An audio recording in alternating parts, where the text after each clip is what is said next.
All right, today we're going to talk about the squat. There's different styles of squatting. Some people walk it out and some people use a monolift. So first I'm going to talk about walking the squat out.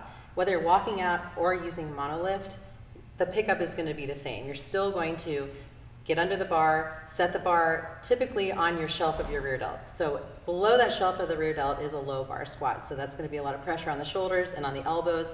So for most people, I would say the mid bar range, not a high bar range on your neck. It's going to be right above your rear delt, so the shelf of your rear delt. So use that muscle there to create a shelf.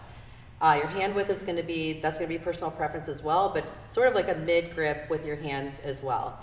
So I'm going to have Natalie get under the bar. So she's going to get under, she's going to place the bar on her shelf. She's going to set her feet. Now you want to think about whether you're, like I said, walking out or using a monolift, you're still going to screw your feet into the ground. You're going to screw your feet in until you feel your hips, hamstrings, quads engage. Air down into the belly, so you're going to brace, create pressure around your stomach, sides, and low back, then pick the weight up. So she's going to pick it straight up. Head is neutral. She's going to step back a couple steps. And since she's had to walk it back and not using a monolift, she'll have to re-screw the feet in until everything feels locked and engaged, everything is straight. So we don't want to start the squat with bent knees, because that's going to mean you're going to rest all that weight on your muscle structure. We want to rest on your bone structure. So we're going to be completely straight and vertical. So once she's braced and tight, chin is pulled back into your neck, then she's going to descend in the squat. So depending on your stance is going to depend, but you want to lead with your hips. You want to sit back with the hips. So go ahead and do a couple squats. Yep, back with the hips. Knees are open. Head is neutral. Low back is tight. Chest up and through. A couple more. Knees open. Head up and through. One more. Good. And then she's going to walk it back in.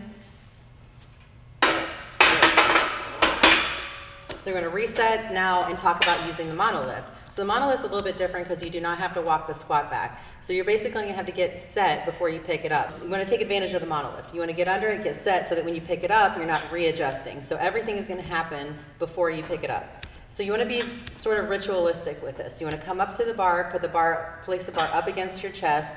You want to look down at your feet, so that way you know every time where your feet should be. There's no guessing whether if you're in a different monolift and it might be wider or shorter or more narrow.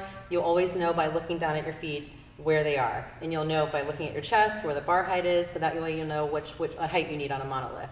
But everything else is the same. She's going to get under, so we'll go ahead and go through. So under, set the feet, screw the feet in tight. If I was looking to the side here, and I'm looking at the bar, the bar should be over the middle of her foot. That way that we know that your feet are not too far forward, they're not too far back. The bar is directly underneath the midfoot.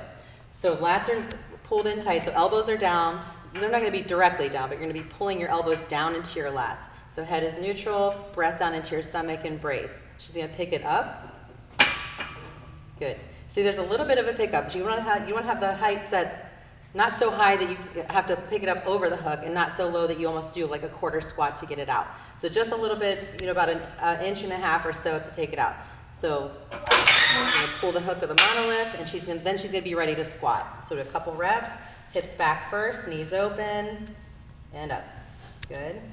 Hips back, knees out, push the floor apart. One more. Hips back, knees out, and through.